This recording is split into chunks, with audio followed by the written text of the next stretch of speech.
Evangelio de Mateo, capítulo 28, versos 18, 19 y 20. Y Jesús se acercó y les habló diciendo: toda potestad me es dada en el cielo y en la tierra. Por tanto, id y haced discípulos a todas las naciones, bautizándolos en el nombre del Padre y del Hijo y del Espíritu Santo, enseñándoles que guarden todas las cosas que os he mandado. Y he aquí, yo estoy con vosotros todos los días hasta el fin del mundo. Amén. Una estadística dice que un encuestador hizo una pregunta a miles de miembros de iglesias, de miles de iglesias. Les hizo una pregunta: ¿para qué existe la iglesia? Luego de revisar todas las respuestas, entregó el resultado, y el resultado fue este: el 89% de los miembros de la iglesia dijo: el propósito de la iglesia es velar por las necesidades mías y de mi familia, de los miembros de la iglesia. El otro 11% dijo: el propósito de la iglesia es ganar al mundo para Cristo. Luego el encuestador hizo la misma pregunta, pero no se la hizo a los miembros de la iglesia, sino a los pastores de dichas iglesias. Y les preguntó: ¿para qué existe la iglesia? El resultado fue entregado y fue totalmente contrario al de la respuesta de los miembros. El 90% de los pastores dijo: el propósito de la iglesia es ganar al mundo para Cristo. El otro 10% de los pastores dijo: el propósito de la iglesia es velar por las necesidades de los miembros de la iglesia, atender a las ovejas. Debemos ponernos de acuerdo en cuanto a los propósitos que como iglesia tenemos. Si no nos ponemos de acuerdo en los propósitos que vamos a perseguir, por los cuales nos vamos a mover, los propósitos por los que debemos vivir, si no estamos de acuerdo, la iglesia no va para ningún lado. La iglesia debe amar a Dios sobre todas las cosas. La iglesia debe amar al prójimo como a sí mismo. La iglesia debe ir y hacer discípulos. Diga: yo soy la iglesia. Si como iglesia no nos movemos en los propósitos que Dios nos dio, no vamos a ir a ninguna parte. Mateo 28 dice: el Señor Jesús se fue, pero nos dejó un camino a seguir. Él se fue, pero dijo: vayan y hagan discípulos a todas las naciones. ¿Sabe para qué existimos nosotros?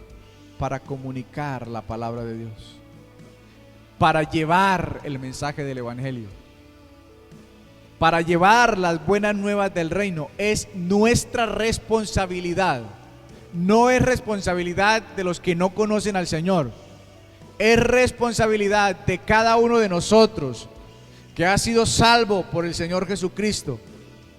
Por cada uno de nosotros a los que el Señor nos ha permitido entender que Él es Dios, que murió por nosotros y que tenemos vida eterna. Es nuestra responsabilidad.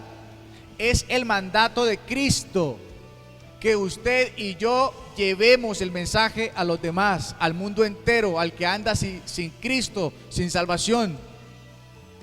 Es nuestro deber. ¿Sabe cuál es un propósito de vida? Ese: amar a Dios, amar al prójimo, ir y llevar el mensaje. Debe ser propósito de vida para nosotros, todo el tiempo. y nunca cambia. La palabra del Señor permanece para siempre. Ahora, ¿qué debemos decir? Número 1, Cristo vino a la tierra. Fue concebido por el Espíritu en el vientre de María. Nació, creció, se fortaleció y anduvo por la tierra de Israel predicando la palabra, llevando el mensaje del reino, sanando a los enfermos, poniendo en libertad a los oprimidos, echando fuera demonios, llevando las buenas nuevas de salvación.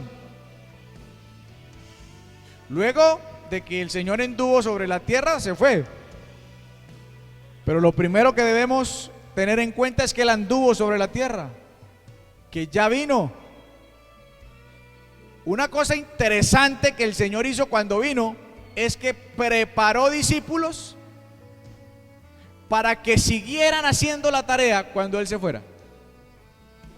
Y cuando se fue dejó la orden y dijo: vayan y hagan discípulos en todo el mundo, a todas las naciones. Número 2, ¿cuál es nuestro mensaje? Cristo murió en la cruz por nosotros.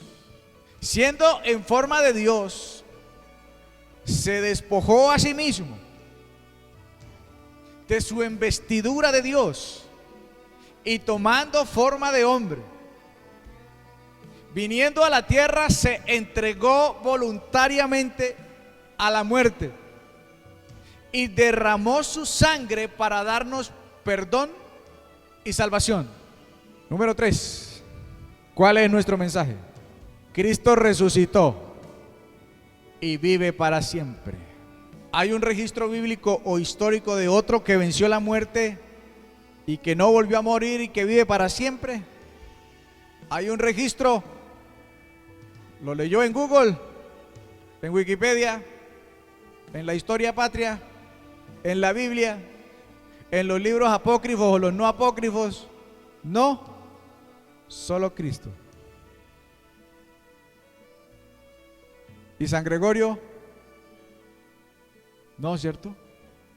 ¿San Antonio? Tampoco, ¿cierto? ¿Y María? Tampoco se levantó entre los muertos, ¿no? Solo Cristo. Resucitó y está vivo. ¿Dónde? ¿Dónde, pastor? Ascendió para estar con el Padre. Resucitó y durante 40 días anduvo apareciéndosele a los discípulos, predicándoles acerca del reino y diciéndoles qué habrían de hacer cuando Él se fuera. Y dio instrucciones. Dijo: yo me voy, ahí quedan ustedes, vayan y hagan discípulos a todas las naciones, enséñenles todo lo que yo he mandado, bautícenlos. ¿Sabe usted para qué existe? ¿Para qué? Para amar a Dios sobre todas las cosas. ¿Y para qué más? Para amar al prójimo como a mí mismo. ¿Y para qué más? Para ir y hacer discípulos, llevar el mensaje de Dios, hablar del reino, evangelizar a la gente. 4. ¿Cuál es nuestro mensaje? Cristo se fue, pero prometió que regresaría por su iglesia. Diga: yo soy la iglesia, pero como con cara de alegría: yo soy la iglesia. Porque Cristo se fue, pero dijo que volvería por usted. Pero Él no me lo dijo a mí, pero lo dejó ahí escrito. Como usted no estaba todavía cuando Él se fue, le dejó un mensaje: me voy pero regreso. Nadie sabe el día ni la hora en el que Cristo regresará, o el día ni la hora en que el Señor lo mande llamar. ¿Y qué debemos hacer mientras Cristo viene? Ir y predicar, ir y llevar el mensaje, comunicar la palabra de Dios, hablar de las buenas nuevas de salvación y abandonar el pecado para poder estar listo.